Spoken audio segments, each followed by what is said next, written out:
Colleagues, good afternoon. Let us start our monthly meeting within martial law. This is our monthly review of the Ukrainian economy. We are in the center of economic strategy. We are making them together with German economic team. I'm Gleb Vishlinsky. I'm the executive director at Center of Economic Strategy.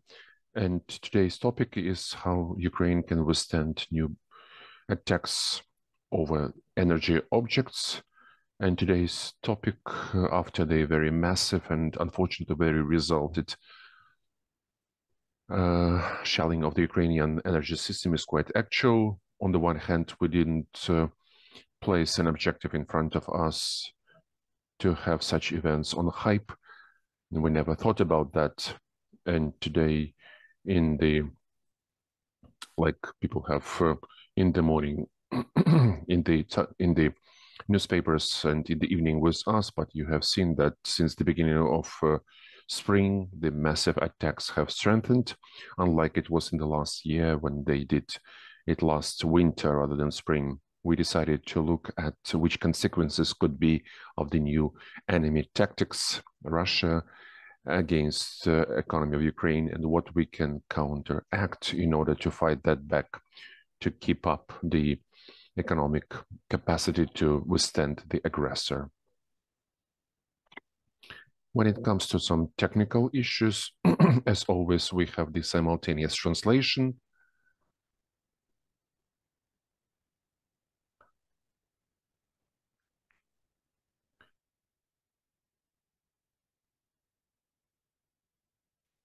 Please put your questions in the Q&A section.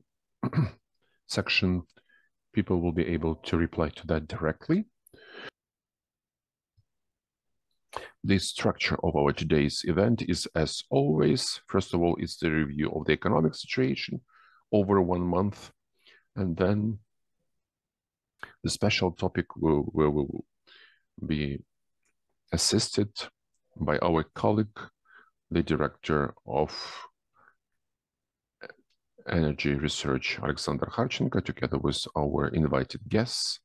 Again, today's attacks damage significantly the energy infrastructure, so we have had a slightly different composition of speakers. Unfortunately, we will not be able to have Volodymyr Kudrytsky with us, the head of Ukrenergo, because of the situation on the ground, but we have, in any case, a strong composition of experts from business and just experts who will help to those who participate in the discussion to better understand with the sober head what we should be prepared for and how the big companies can somehow protect themselves from the potential risks connected with the energy supplies. Now, just for the introductory word, I would like to pass the floor to my colleague from German economic team, Gary Polushkin is the chief of the projects. Gary, please, the floor is yours. Good afternoon from Berlin. My name is Gary Polushkin. It's my pleasure to announce today's webinar. I'm the coordinator for Ukraine of the German economic team, and this project is financed by the Federal Ministry of Economy and Climate Protection. And we have been consulting the government of Ukraine on issues of economic policy for more than 15 years. With the start of the full-scale war, we, together with CES, we are organizing monthly webinars, which give a very important possibility to discuss the condition of the economy, which is a regular part. And it was the regular part and was the very specialized topic. Today, our topic is the stability of the energy infrastructure. The losses committed by Ukraine to energy infrastructure account for some dozens of billions of dollars, and which influence they have on the short-term economic development, and as well as the long-term development. That's an important, very important question for today. Many thanks to CES for this webinar. Gary, many thanks to you. Okay, we see that you're permanently turning to us in Ukrainian. Gary is born in Ukraine, and it's very good that from Berlin, those who were born in Ukraine, they speak to us Ukrainian from Berlin. But okay, let's go back to what has been happening with the Ukrainian economy throughout March. As usual, I would like to pass the floor to Maksym Samoiliuk, who will start off with the general overview of the situation in the Ukrainian economy. Max, the floor is yours. Thank you, Gleb. Colleagues, allow me to share my screen and let us start as usual. Let us start from macroeconomic trends overview. 2 weeks ago, the state statistics published their assessment of the change of GDP in 2023. Accordingly, the real GDP grew by 5.3%. That's growth is really very much in line with the recent forecasts that kept going up. The first growth was after the blackouts of last winter. They forecast the growth only by 1%. This year, we believe that 3-4% per year will be this year.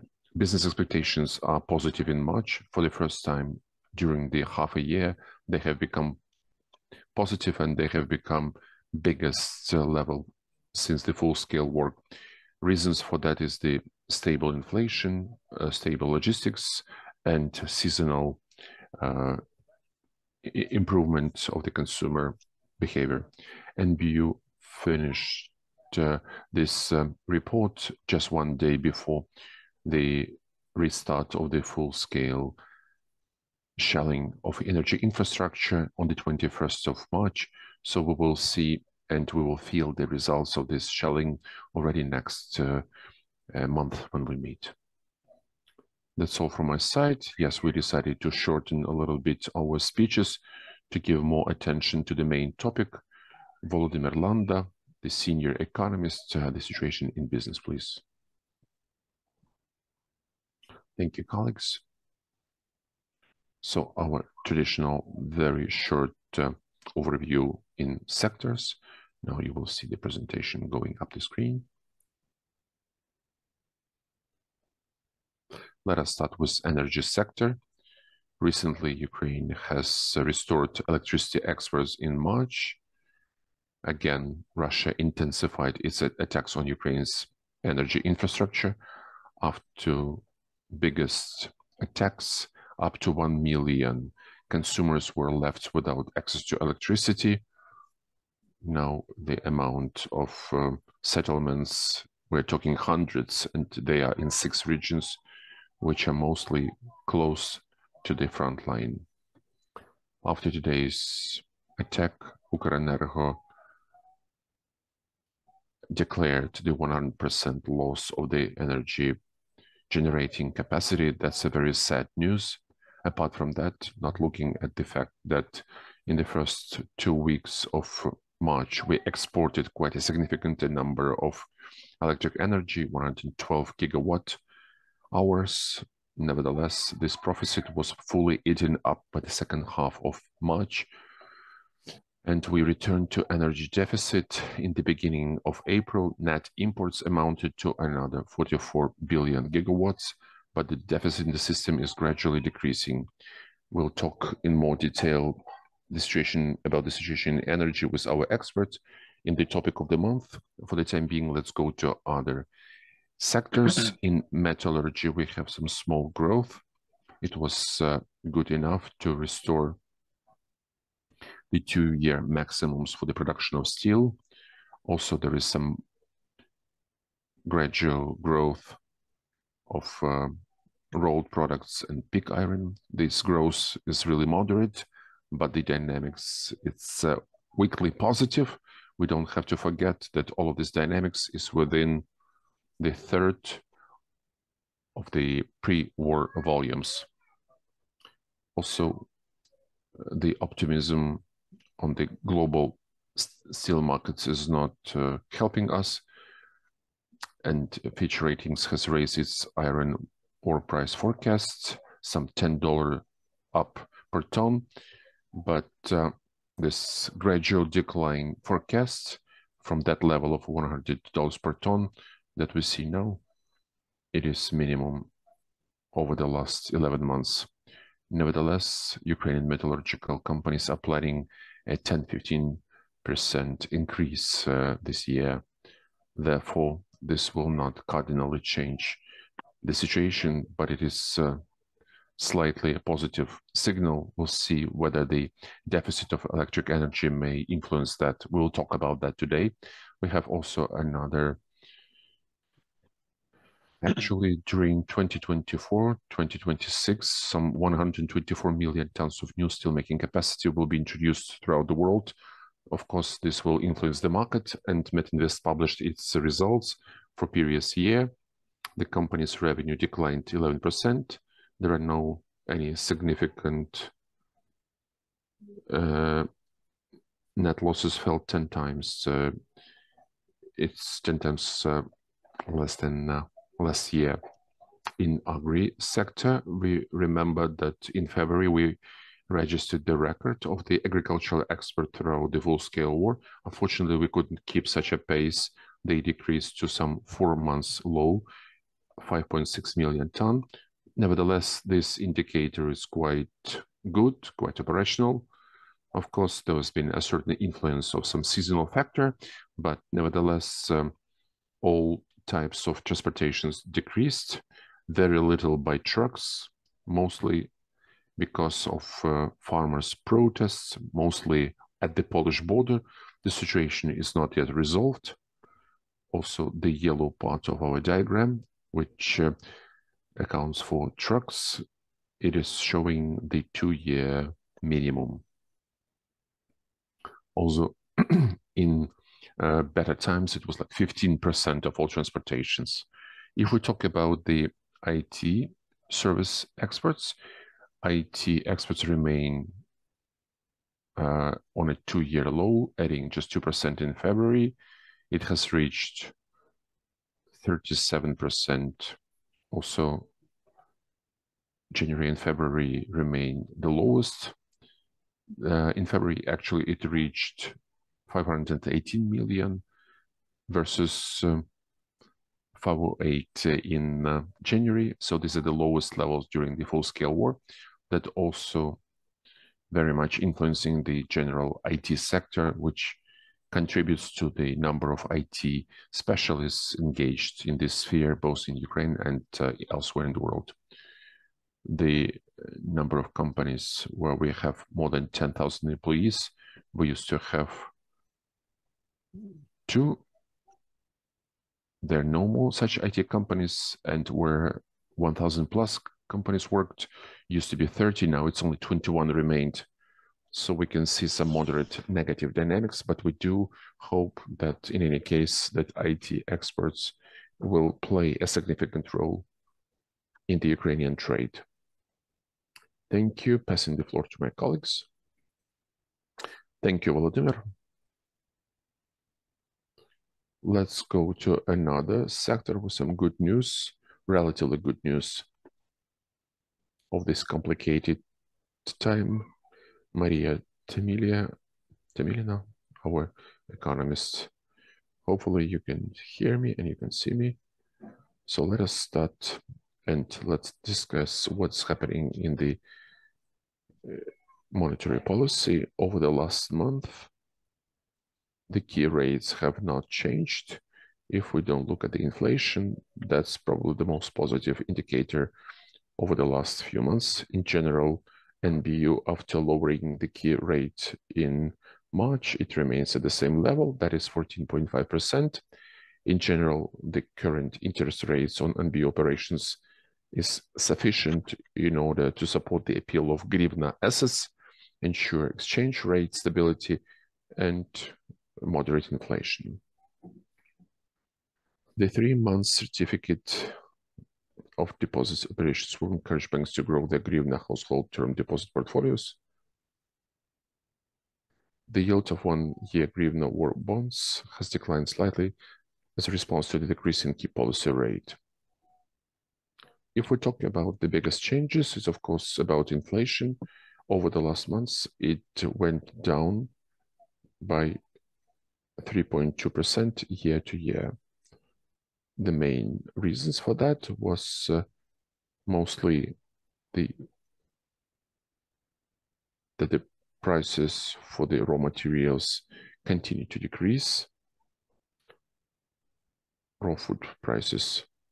But this will be why the food products became much less expensive. There is a very simple answer. This is the effect of significant previous year harvest as well as the blockade on the western border. Therefore, the export has not increased. Therefore, quite a lot of products were in more offer on local market. When it comes to international reserves, there is also good news. They grew by 43.8 billion. That's the highest indicator that Ukraine has had over the years of independence. This was due to significant flows from international partners, which exceeded the NBU's net FX sales and Ukraine's debt repayments in foreign currency. When it comes to the official exchange rate, throughout March, it was fluctuating in both directions, but since almost half a month, hryvnia started to moderately devaluate because of a certain worsening of the supply and demand balance in the FX market. The importers of fertilizers and plant protection aids increased the demand, as well as the growth of imports of electricity because the shelling has intensified. Also, it's more expenditures from the budget,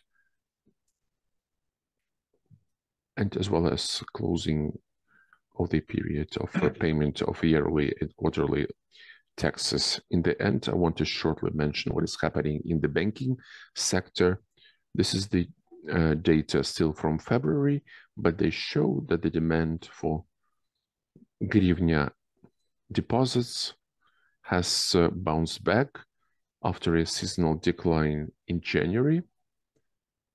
They have there's been some growth of deposits, and even short-term deposits in foreign currency also have increased. All types of loans except FX corporate loans have gradually increased in volume. Nevertheless, everything is happening more or less within 579 program. Also, I wanted to talk about NPL. The ratio of non-performing loans continues to decrease. Now it's 36.6%. Why it's decreasing? The main reasons is the partial write-off of the non-performing loans, debt restructuring, and resumed servicing of problem debt by banks. And one of the most important factors, we increased number of new loans at the expense of old borrowings. The last sector, it's the budget sphere. Yurii Gaidai, the senior economist at the Central of Economic Strategies, another sector where we have more good news this month. Allow me to start off from the revenues. In March, the state budget collected more than 130 billion hryvnia, and nominally, this is the biggest revenues. It's again CBT that has brought for the second month in a row 34.7 billion hryvnia corporate profit tax. But we also see the increase and good results for VAT, which is slightly above the average over the last quarter of last year. Apart from that, we also have some record revenues from excise taxes. Just to understand why we have such good revenues, I have added some statistics from the state tax service related to volumes of sales through RRO after a significant lengthy decline since the summer of last year. We see that alcohol and tobacco sales have grown. If we don't take into account the jump in December of alcohol, that's clear. We now see quite a significant growth. Also, the fuel sales have really increased. It's difficult to bring it down to components, whether it's going out of shade or it's the improvement of economy. But in any way, these are good tendencies. When it comes to expenses, the latest information is still from February that have shown the recovery of the budget spendings after an abnormally low January, although in February the state budget expenses did not yet reach the monthly average. Defense spending was up to 160 billion hryvnia, justice and law 48.7 billion. Just also for your understanding, a lower graph, smaller graph that shows the expenditures of the state budget on fortifications.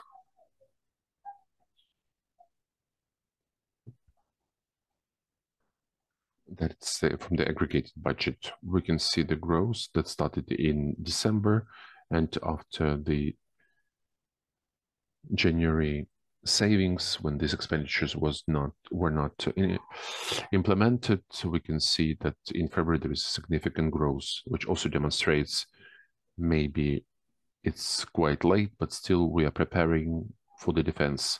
We are improving our defense. And when it comes to foreign financing, the March, as most of you already know, this was good.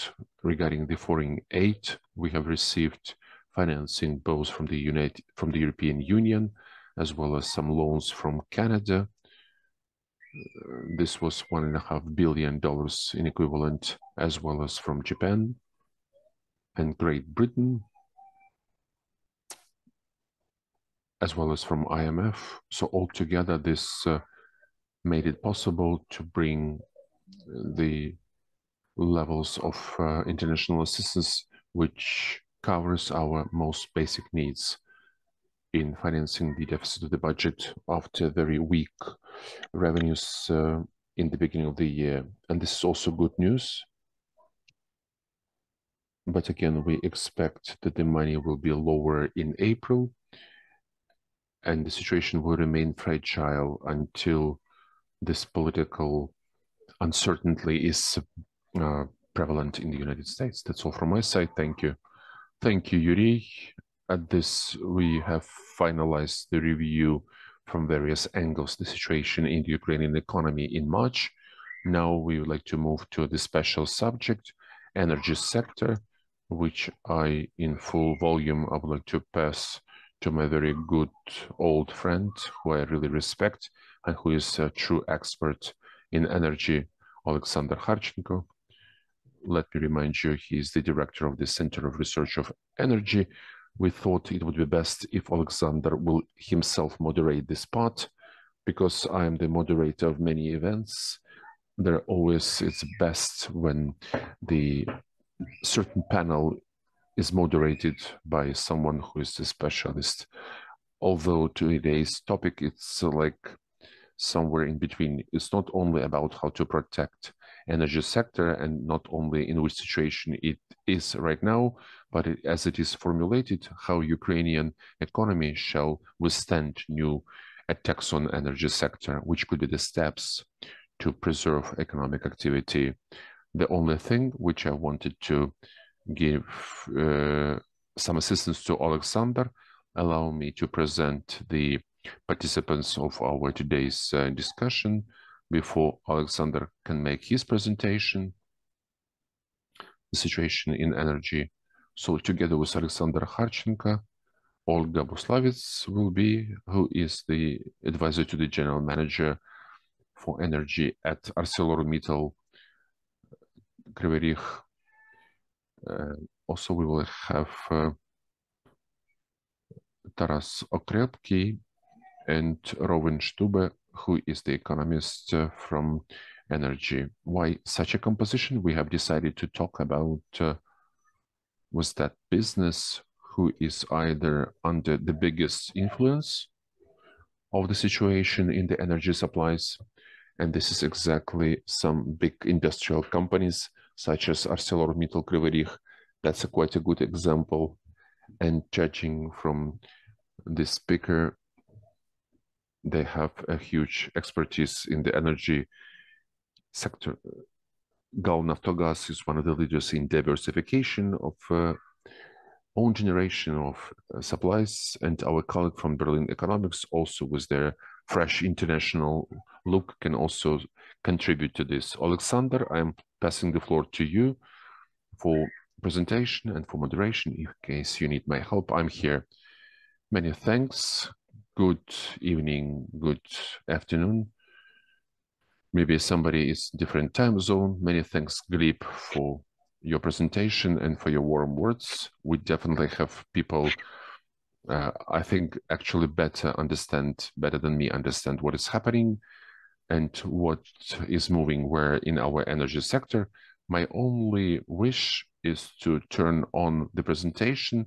Somehow it's not becoming active, the screen sharing, in case somebody could help me from tests, I would be very much thankful for that. Good, then let us try. I mean, the objective of my presentation is to quickly show you where we are.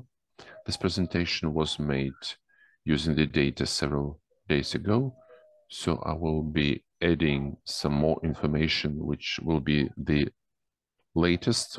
Unfortunately, we have more fresh data and some first and preliminary assessment in terms of what was happening today. Again, the first slide, let us turn it on and let us see what is actually happening. And what is happening is as follows. We have some daily individual attacks over focused on certain energy objects and significant strikes. Each of them is at the verge of the biggest possible for the Moscow terrorists attacks.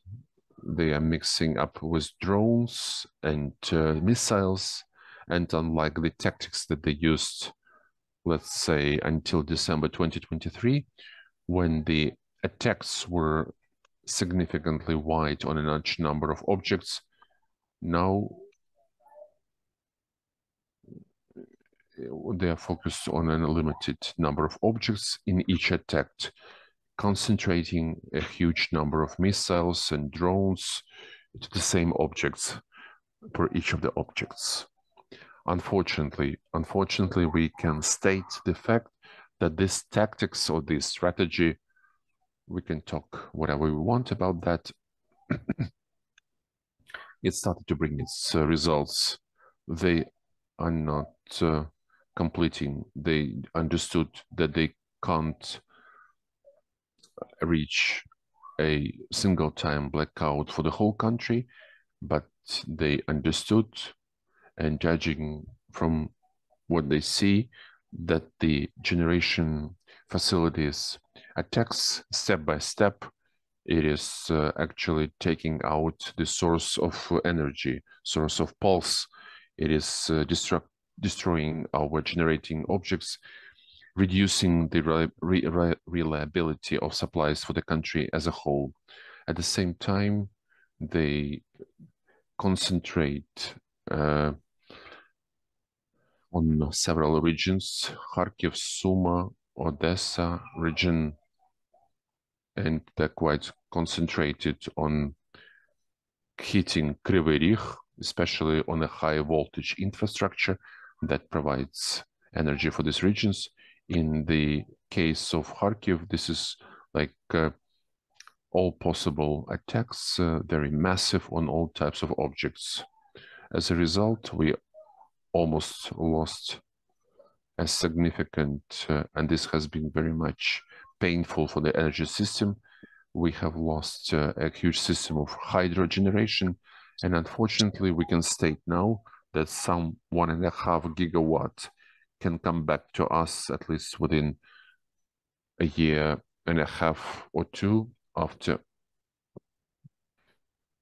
Ukrenergo will do that. A certain number of capacity from 30 to 500, 300 to 500 megawatts can come back to us, hopefully, if everything is well, before the winter season, because a lot of has to be done. Yesterday we had 4 major electric stations that are working on burning coal. We can now say that 5 of such energy stations received very significant blows. Based on the assessments of capacity losses, I will go over that in more detail. But most unsafe thing is the blows over electric thermal power plants, because they are responsible both for the generation of electricity and for the supplies of heating. Because if Kharkiv or Sumy will go into the heating season without the working thermal power plant, that's a danger of a genocide, because to really survive in a huge city without the centralized heating, this will be not simply possible in winter. There are no technical aids that can really compensate the centralized heating system in case it fully will not be operational when the winter comes. Okay, let us go to the next slide.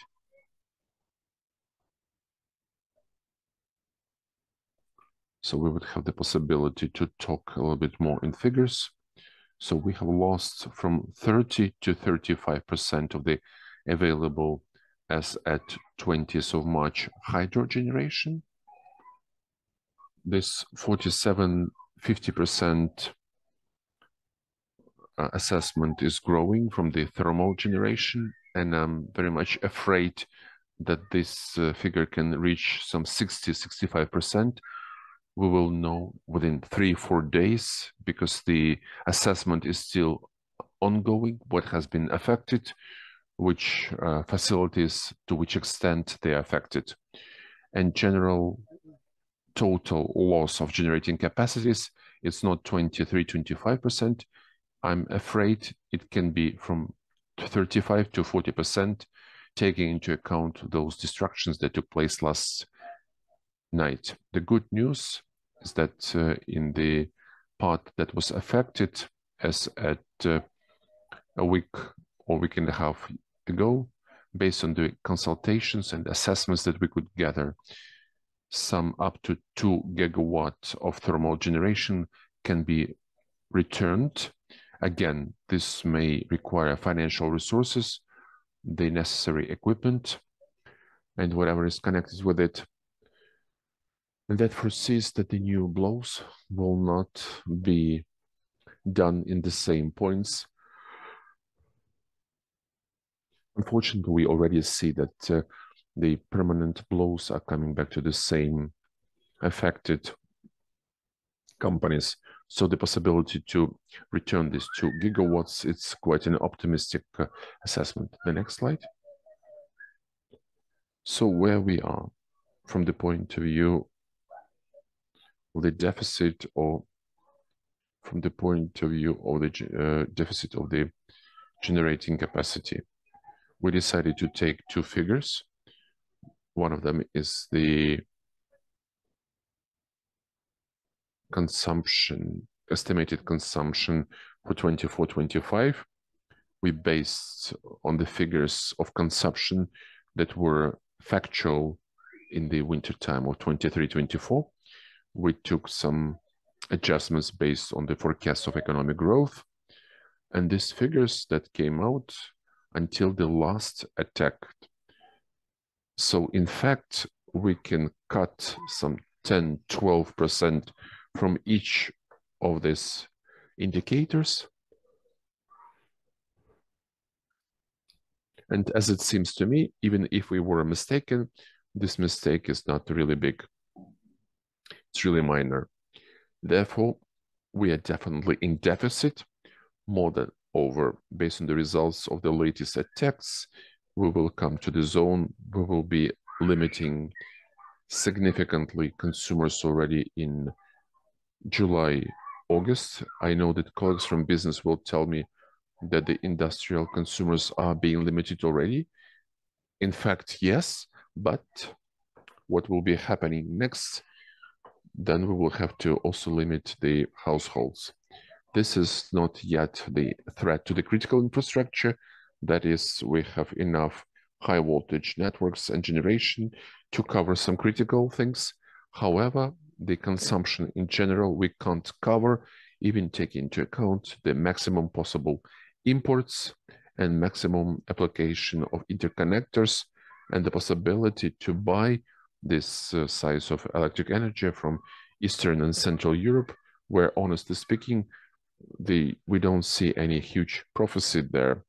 And several countries just weeks, Germany, Belgium announced that they're closing coal stations that were working in season 23-24.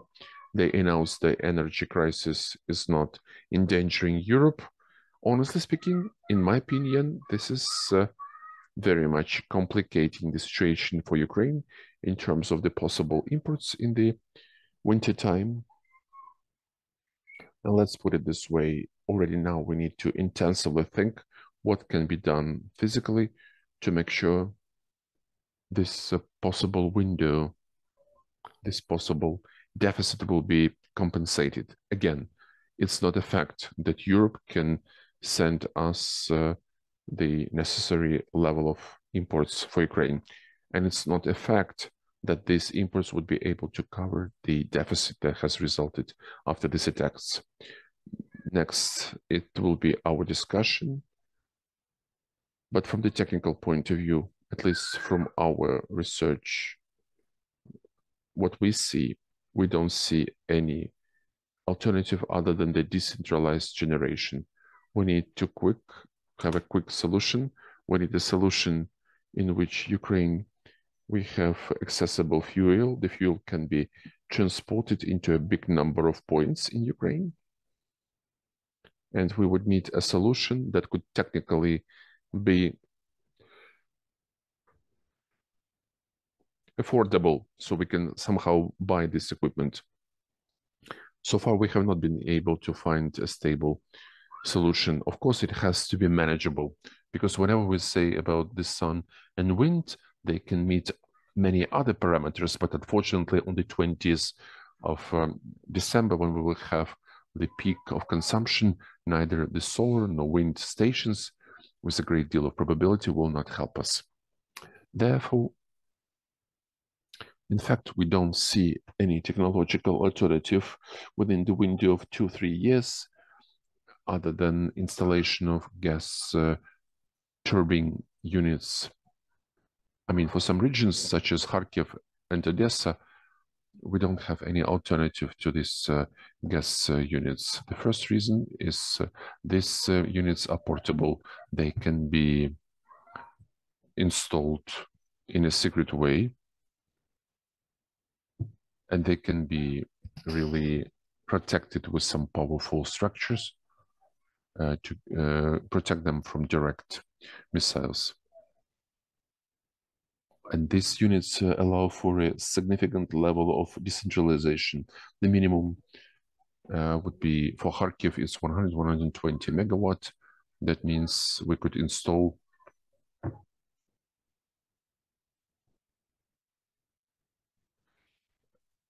some 30-40 gas piston units that could cover most necessary critical infrastructure and most important facilities. Such a solution is possible. The timeline to install such a capacity, in case we have purchased it already, not for production, but already ready, it can be 3-5 months to install that once it's ready to install. But a big problematic option, it's actually who will operate such units. Honestly speaking, except for the local utilities utility companies, heat utility companies, they're the only alternative. They have all the necessary engineering staff and necessary understanding how to manage such equipment. They know it, they know how to do it, and each of them have some land plots where they can place it. Also connecting to heat networks, the connecting to electric networks will become much simpler. But there is a big problem there, which is called debts for gas of all our utility companies. And without the necessary decision of the government, it will be difficult for donors to transfer this, because in the real world, donors need to buy this and then transfer it to be installed, let alone the further operation. So in my opinion, the most effective way would be the engagement of private investors who could to get at least part of this equipment in the form of donations or in the form of some support for the implementation of these projects that could quickly pay for their most quick installation and already operation from the commercial point of view, procuring gas, selling electricity, generating heat. How to protect them? I can see that, look, this gas piston engine for 2-3 megawatts, it's really not that different from the size from the sea container. That's the level of the equipment. This could be easily covered even underground, and it can be installed in a quite a secret way, which is not possible with the gas turbine equipment. Gas turbine equipment can't be installed in closed space. It does require necessary cooling. It is significant from the size point of view. I mean, the height of the 50 megawatt gas turbine unit, it's 15-17 meters. To install it somewhere in a hidden way of Kharkiv or Odessa, it will be quite problematic from my real experience. And the places to install more or less safe gas turbine generation, we don't have that many places left. Kiev is number one.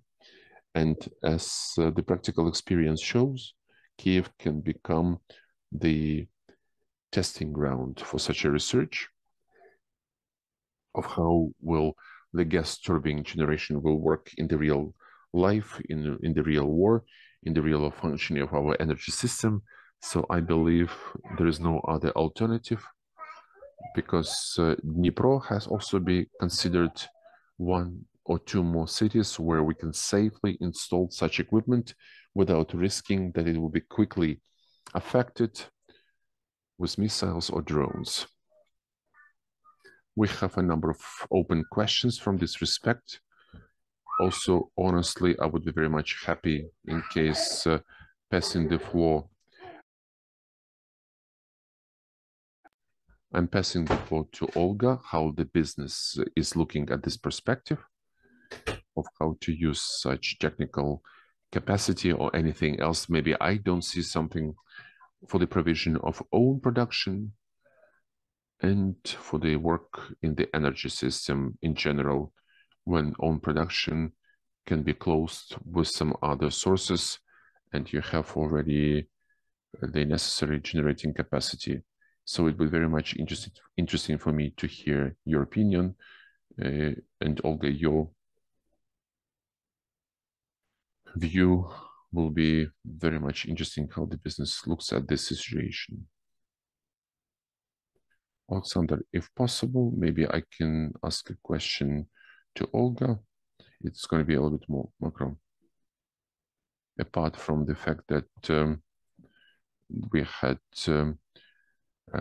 energy sector, we had also Kinjal missiles flying to distribution networks.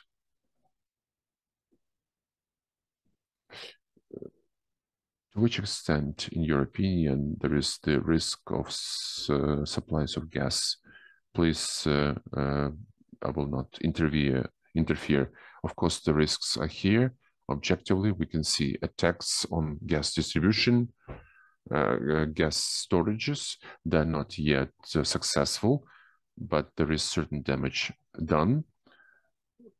But in general, I don't really believe we really have a lot of storages, gas storages. Let's go to this question from the other side. And it was absolutely correctly was mentioned that gas turbine and gas piston units, they're quite universal. They can consume gas or oil products as the fuel. So from the point of view of the security, that's maximum that you can come up with today. Are there any risks with gas? Of course, there are quite a few. Mass attacks on gas stations. After this contract, there could be problems with supplies of gas in eastern and southern regions. We should not forget about that. But let me repeat, these risks for the time being are much less than risks that appear if we don't do this. Because if we don't have anything, the situation will be much, much worse. And Olga, I still hope to pass the floor to you, and many thanks. Good afternoon, welcome, and greetings. Gleb, you told me that you wanted my colleagues from ArcelorMittal said that you wanted me to participate. Very happy to see you, Oleksandr. You said so much and you mentioned a lot of good things, but I don't promise. I'm the person who has been consulting the general manager of ArcelorMittal. If maybe somebody doesn't know, I was the head of the Ministry of Energy of Ukraine. I was working for 16 years in the Department of Electric Energy. I was the head of the Directorate of Energy Markets, and I was the driver of the reforms of this. And I'm also a PhD, and I have a lot of directions, and I can't be the person with the narrow overview of just from the point of view of business. I have really the state person vision, and I can tell you several things that could be of interest to you. And I will also pass to the answer which was mentioned. What concerns the situation today in the energy system, we have some worse figures regarding our losses in the energy system compared to Oleksandr. Oleksandr has slightly more optimistic figures, but I do possess actual information as at today. Today, the deficit in energy system is not there. We still have some proficit hours for electricity thanks to the sun, but in peak hours, even yesterday, we were asking for some emergency assistance, but it was not so big so far. Today, I was in front of you, just a person who has been observing this horror, what was happening to Tripilska power plant, because I live on the other side of Dnipro, of the Dnieper, and from 5 a.m. I have seen that 6 rockets, 6 missiles were targeting this station. They tried to take them down, and before that it was Shaheds and how things were burning.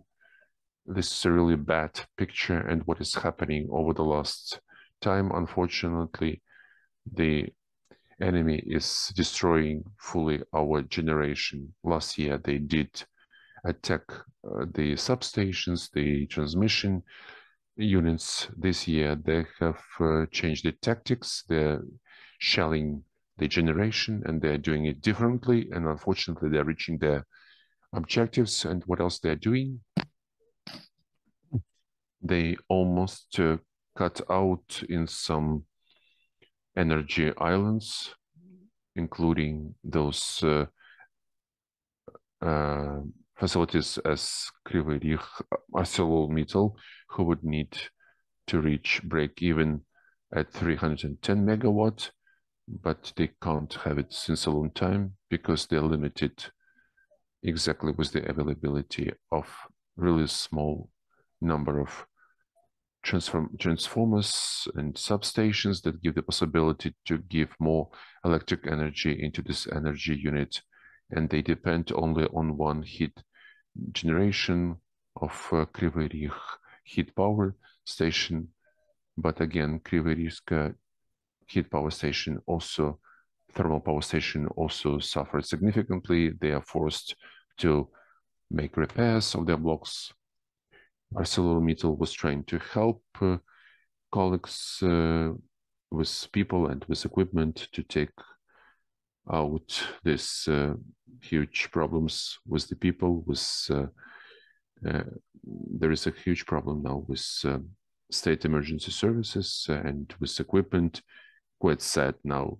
So for the time being, we don't have the deficit in capacity, but let me once again emphasize, even the imports that we have at the level of 1.7 gigawatt, it can't help certain regions, namely Kryvyi Rih energy unit, also what Oleksandr has mentioned, the Odessa region. It has always been problematic from the point of view of the reliability of the energy supplies. We were dependent on Moldova, and definitely Kharkiv, which really gets the most, and it's really horrifying situation and quite critical. That's where we will not be able to help even with imports. Definitely the energy sector, no matter how they would talk about the physical protection, something to dig in the ground, that's nothing. We know that Center Energo already reported in August about 100% protection of I also worked was also there, but such a massive attacks. But it's also in the priority.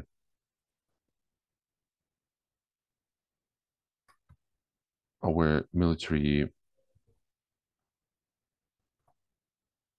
we need to really work more about the technical infrastructure. I also read the news that the European Parliament really refused to have the voting before the countries decide on transferring anti-air defense. Ukraine doesn't ask for that much, but we don't even get that. So some sober thoughts and certain understanding of our international partners and colleagues we have, apart from their own problematic questions. What concerns the biggest time in energy sector, already in May, we will have the deficit to some 3 gigawatts of capacity. Where will it result from if we don't have any significant attacks?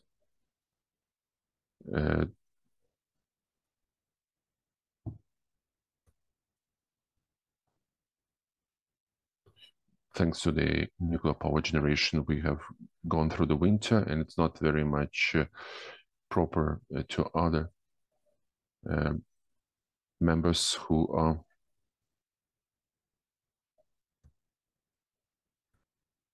so we see that in May they need to take their blocks out to the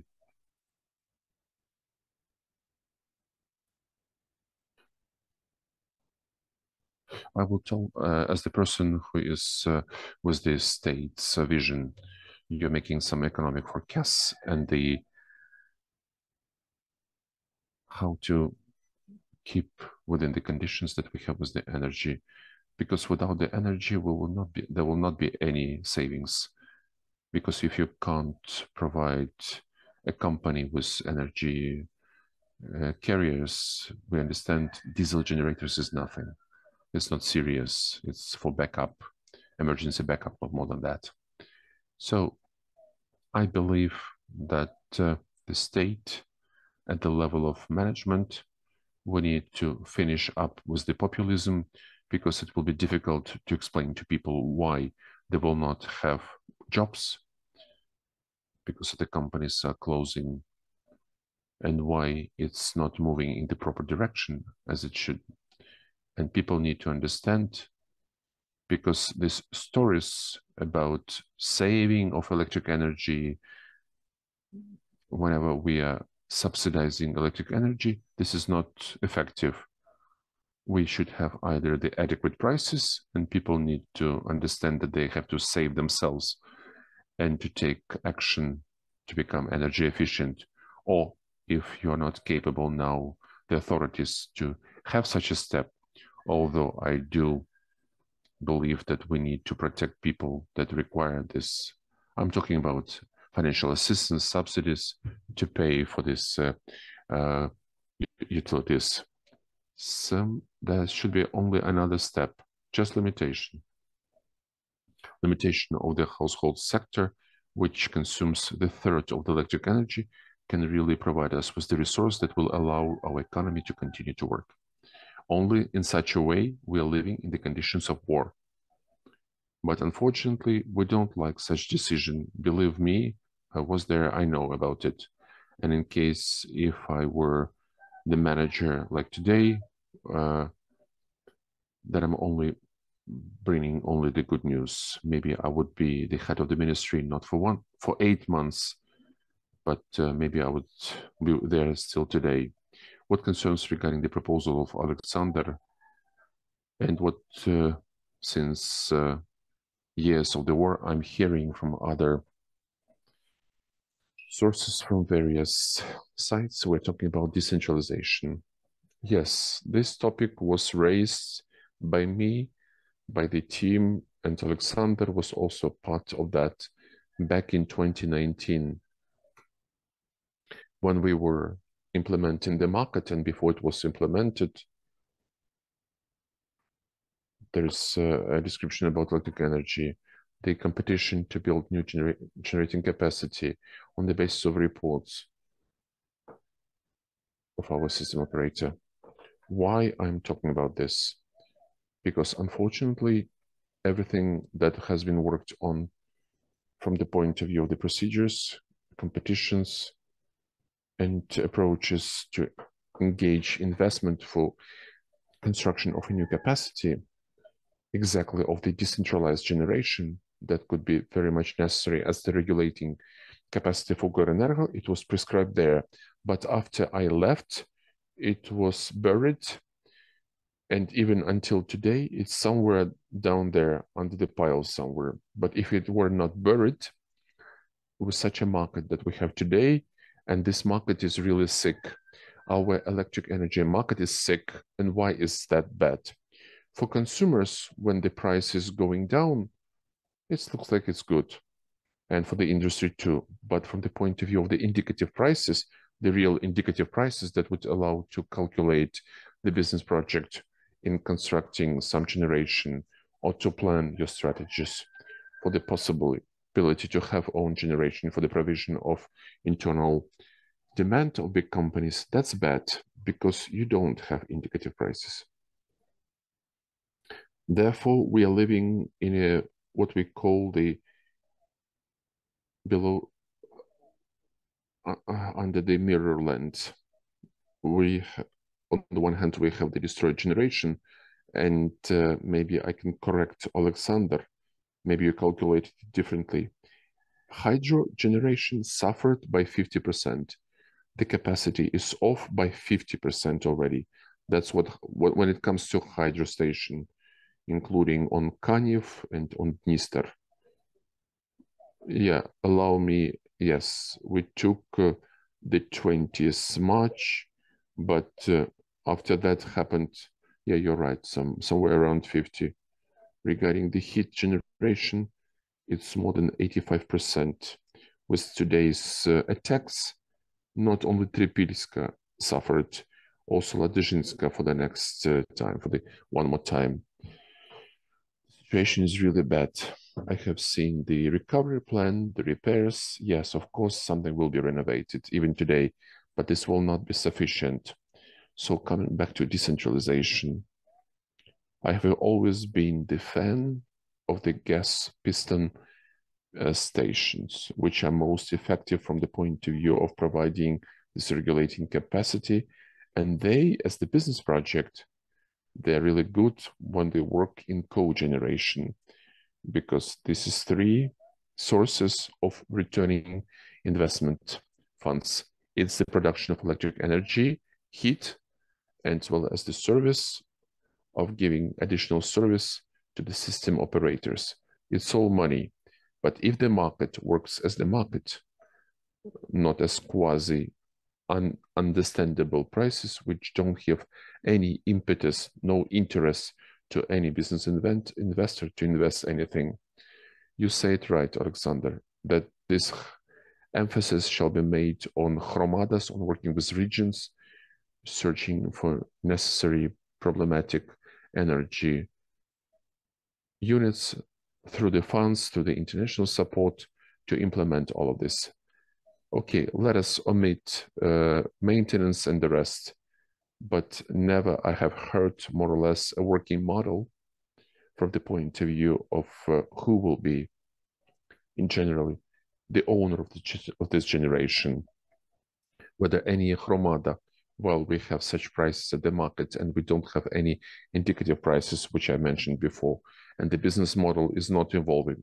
Would anyone like to take on this ballast, this burden, something unprofitable, only would generate losses, because nobody has started the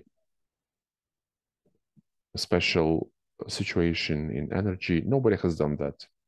So if we're in the market, then we have to be in the market. We have to make market prices and attractive conditions with these indicative prices to make sure we would have the investor coming over. I will not talk now about big things like protection of investment, insurance of any construction and investment and the rest. There are a pile of questions there, but the message is correct. The decentralized generation has to be there. There are also some questions related to the Western Ukraine, because much has been changed, because a lot of production moved to the Western Ukraine and they need adjustment and to have bigger generation, bring them better to the points of consumption of this electric energy. So it's really a comprehensive issue that requires processing and real wish of the authorities to move in this direction. Therefore, without this legislative and regulative legislation, this problem can't be solved. You will not like it at the level of regions to get into that as a problem, especially personally for someone. So it's really a huge problem. But again, what I'm thinking is that we have a lot of enthusiasts, proper, correct enthusiasts, who are really set to decide to resolve such issues. We have certain associations, business associations, that combine a lot of industrial companies, various industrialists, who would need to simply somehow get around this issue, combine effort. In which way to unite around, to make sure that the authorities would do what they must do. The executive authorities, our regulator, who we understand that the market depends on how this market works, which signals it sends. It has to be implemented, because the business requires, once again, has to be told, we don't have a really good situation. It's not really good. Business will not work if there is no electricity, if we don't take any measures.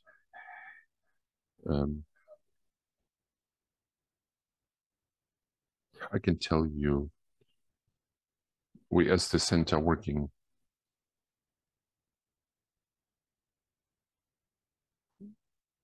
we have, they really look well at the financial modeling, even with the current conditions.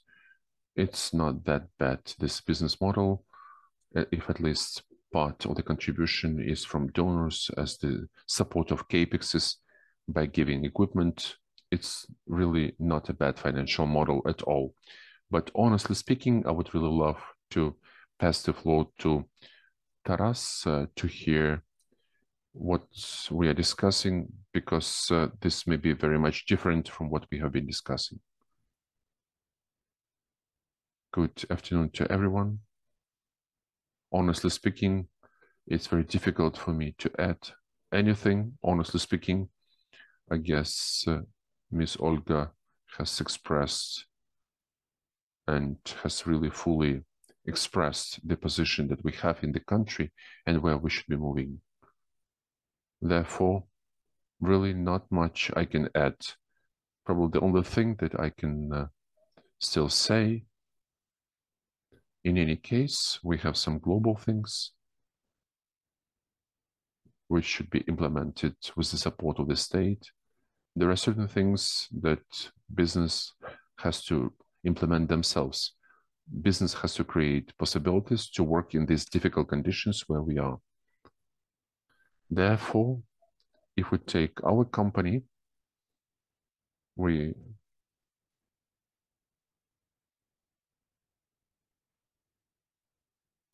so it's important for us that these objects would work. And it's important, it's not only important for us as the company, but also for the citizens, because in the period when there were these first massive blackouts back in 2022, we faced the situation that people were coming to our company even just to get some minimum needs, maybe to charge the phone or to heat up the food. I mean, there is a certain responsibility of business in front of our citizens and us and clients as well. Therefore, what we have done, we in the first place paid a lot of attention on providing these objects with diesel generator units. Was this until the beginning of the war, until the beginning of all of these events, horrible events. We had 50% of our objects were provided, but this provision, let's put it this way, critical units of our company to make sure we can fuel up the car. In 2022, we fully refurbished. We procured some 247 electric units, while the capacity was to provide for of all our services. Whatever was below 30 kilowatt was not interesting for us because it didn't give us the full-scale operation. We simply took out, decommissioned such units, we sold them, or we made them as a backup, mostly. Therefore, apart from that this was the work to reconducting all the scheme, our internal logistics, but also we face the problems such as the deficit of the generator equipment in Ukraine. Nothing was in the warehouses to bring it from Europe. The Europeans don't produce this, more or less. Even if they do produce, this was like expectation time. In the best case, was like 4 months to wait for it. Therefore, apart from a problem that we have had with switching off, we wanted to buy, we had money to buy, but there was simply no equipment to buy. The only thing that was beneficial is that the government adopted certain correct things as far as I see it. We had some changes in taxation, and that really contributed to the financial part because the procurement was significant, so it simplified a little bit. I mean, from the financial point of view, it simplified the story. Unfortunately, this is not clear to me whether it was returned, this taxation, And I think it was, they brought it back to all electric goods, which we don't have in Ukraine. I mean, if we did have own production, of course we would protect our own producer, but when we did certain reconstructions, we were waiting for some ordinary automatic switcher for 2-3 months because it's simply not produced in Ukraine. Okay, in my opinion, we need to also have the state connecting to simplify these procedures for taxation, for this external procurement, whatever it pertains to energy until at least the end of the war. I hope that it will not last for too long. Somehow we need to simplify and to really help the business to protect themselves from such kind of things. Many thanks. I fully agree with this opinion that apart from us, nobody will protect us. And even those projects which are being implemented now, they are not going 100% until private business are joining, such people as you who understand that nobody will do it instead of us. That's the real situation. But I want to apologize. I have to support you because we have limited time and we still have to give the floor to Mr. Reuven to hear how this picture looks like as it's seen by our partners today. Because today I have heard a very interesting opinion that the Moscow terrorists have postponed their attacks. Mr. Chmut had said it, why they moved it to the summertime to decrease the response of the partners. If they attacked in the cold and people would be frozen, we would get a lot of support, a lot of various support, and this support would be effective. And this is especially waited for this warmer times, and it's not as noticeable that people are left without electricity, and the situation is becoming actually worse and worse every week. Passing the floor to Mr. Reuven. Thanks a lot. Can you hear me well? Perfect. So a lot has been said already. I'm not sure how much additional thoughts I can add, but still, I think maybe I can add a few things. Maybe I also can share the screen. Let me try if it works. I don't have many slides, but just wanted to show a few things. Can you see this? Full screen, hopefully. It should switch to full screen. Okay, perfect. So my name is Reuven Stubbe. I'm an economic consultant at Berlin Economics. So you can see here the slides from the Low Carbon Ukraine project, which is the sister project to the German economic team project here at Berlin Economics. Both teams work closely together, and we support the Ukrainian government since many years on energy and decarbonization topics, and yeah, also worked with several of you in the past. So I'm not going to go over all of this, but this is based on public news reports, so not based on any confidential information. Of course, there have been many damages to power stations in the last weeks and last days, unfortunately, as well. On the nuclear front, despite except for Zaporizhia, which of course remains occupied, the other 3 nuclear power plants are up and running and are actually the backbone of the electricity system and the reason why lights are not going off these days. On the hydropower side, we have seen heavy damages in the last couple of weeks and days. We've heard different numbers, but as we have seen in the news, there were damages to some of the major hydropower plants. And on probably the starkest or darkest picture we see on the thermal side, so coal, mostly coal, some natural gas plants, where DTEK has lost 60 to 80% of all generation capacities, according to the public reports. Some of the plants are also mentioned by news reports. So, of course, the Tripilska plant that was that was lost. Sorry, that's Centernago, but Tripilska plant was lost this morning. But also on DTEK side, Bushkinska and Ladyshinska were heavily damaged, possibly destroyed in the last couple of days and weeks. Other plants that are mentioned here, and 5 out of 6 of the thermal power plants are seriously damaged, according to DTEK. And Centernago, unfortunately, has lost all of its generation capacity, with Tripilska being heavily damaged or destroyed this morning.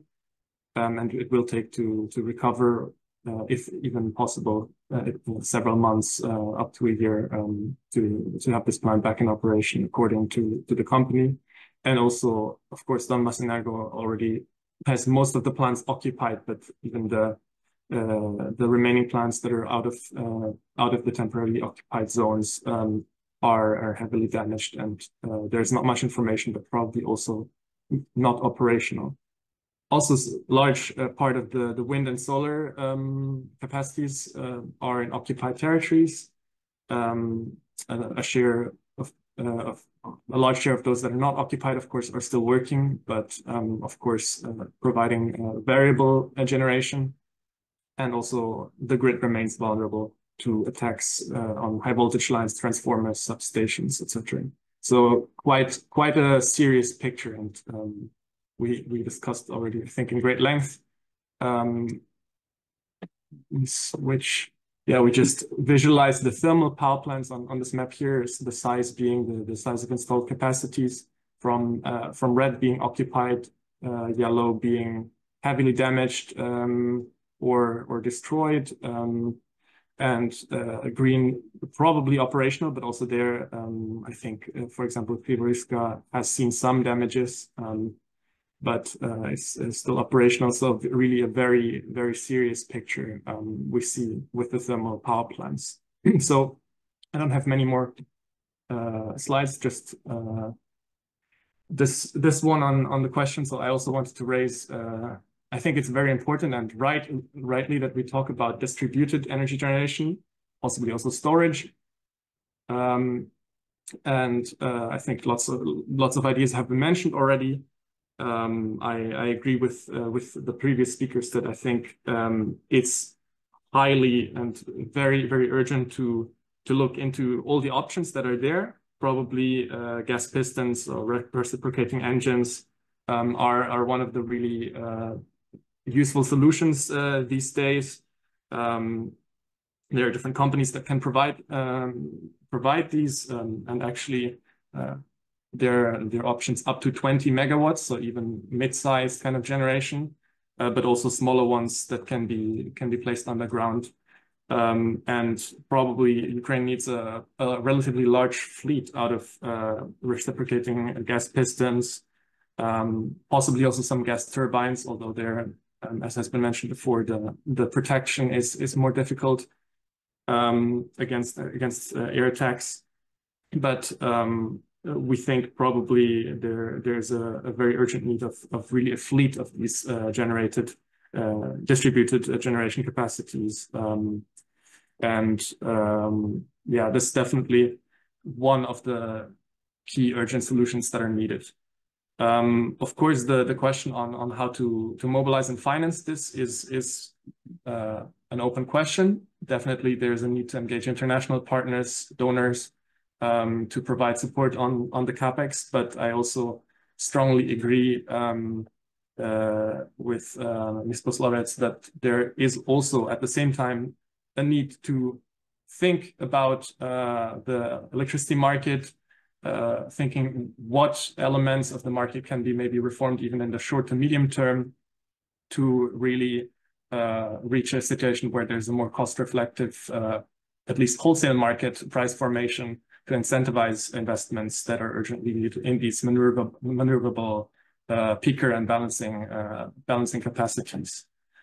Then additionally, we also do think that there is still also a role for renewables. I think every megawatt hour produced by solar or wind, even if it's variable, can save hard currency, can reduce the amount of gas or fuel oil that's needed for generators and gas pistons, or also of coal for the remaining coal plants. which really can save hard currency, especially solar PV for this summer can be quickly installed, is relatively cheap these days with the huge cost decreases that we have seen in the past, and can play a supporting role. But of course, again, let me emphasize, there is, of course, an urgent need for balancing and peaker capacity, so maneuverable capacity, and solar and wind is not the solution by itself. But it can help reduce the overall costs of energy generation from distributed sources. Also, solar could help to provide time for maintenance and reduce the full load hours of these maneuverable capacities that would be added to the system. Then another idea, and I think we really need to think in all directions, but this is more of a, let's say, speculative idea.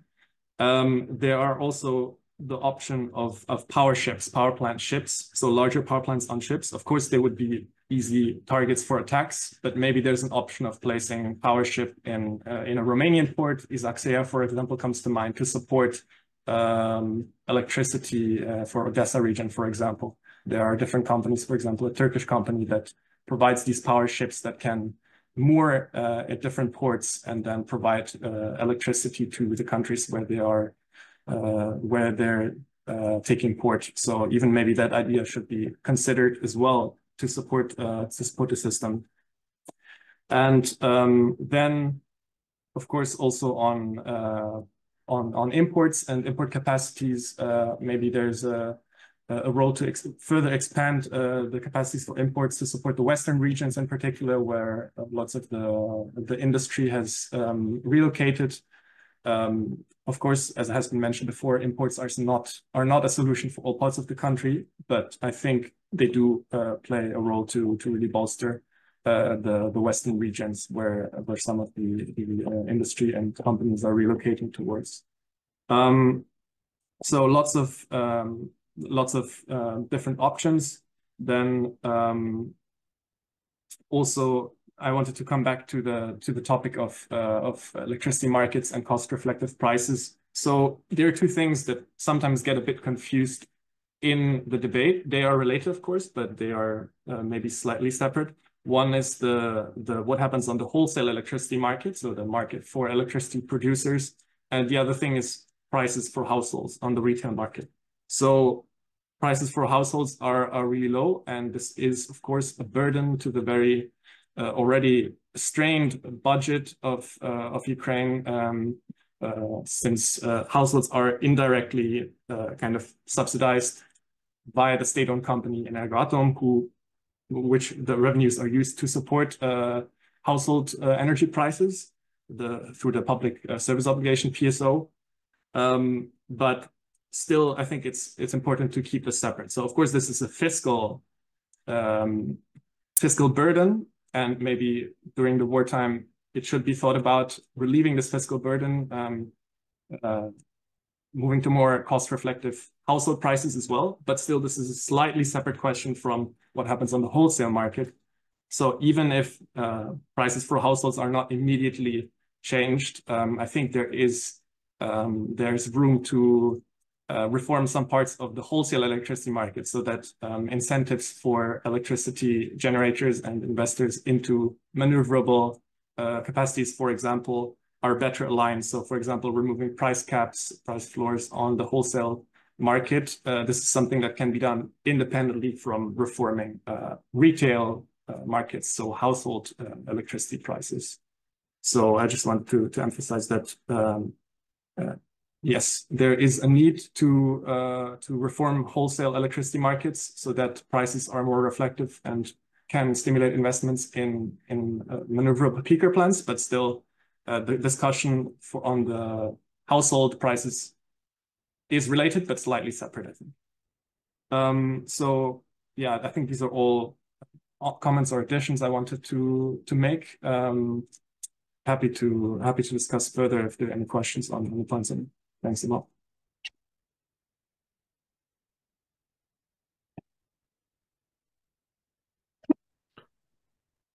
Many thanks for your contribution. It's very difficult to argue with all that has been said, and that the Ukrainian market It's not the market that it needs to be adjusted. It's a proven fact. Olga, I just wanted to say a few words. It was mentioned about indicative prices, something is being mixed up. We're not talking about the wholesale market, not only about the prices for electric energy. We are still talking about the services which are done by such institutions that regulate the loads in the network. What is happening at the balancing market? A lot of complex problems are there. I'm sure you know about them because you are interested, you analyze what is happening, but I really would want that such analytical companies as you would insist on proposing how this situation can be changed, because it doesn't give us the possibility to move further and to develop for Ukraine. And if we don't develop energy sector, if it's not sustainable and if it's not sufficient for the industry, we will not be able to develop it and we will not be able to support what is working. I can tell you as the representative of business, that's absolutely clear, and there is no alternative in changing the model and doing the good work, what is set and what is called the market. We actually don't have that. We have to finish. I would like to thank to all the participants. I would like to thank who has been with us throughout this difficult topic of electric energy. Allow me to be brave enough to recommend to business to risk and to look at the models of investment in generation.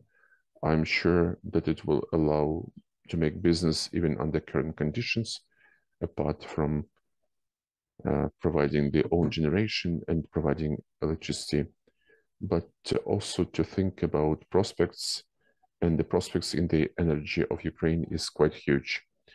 And as a private consumer of electricity this year, I would recommend not to freeze strawberries. If you don't have batteries, at least 1.6, don't freeze any fruits and berries.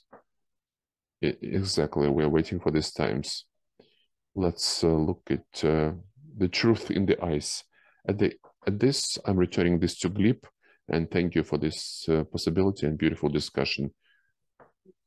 Just 10 more seconds, if possible.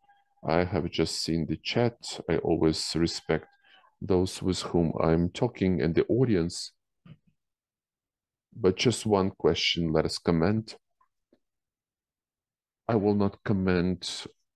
If you wanted, maybe I could read some questions. There are quite a lot of questions. I have the public page in Facebook on which I permanently publish analytical materials. You can talk to me via the webpage, this Facebook page, from journalists, from our embassies, in case you are interested. Many thanks, Ms. Olga. Many thanks to all colleagues who participated. I hope that next month we will have more good news and less new problems. Many thanks to everybody. Have a nice evening. Have a nice night.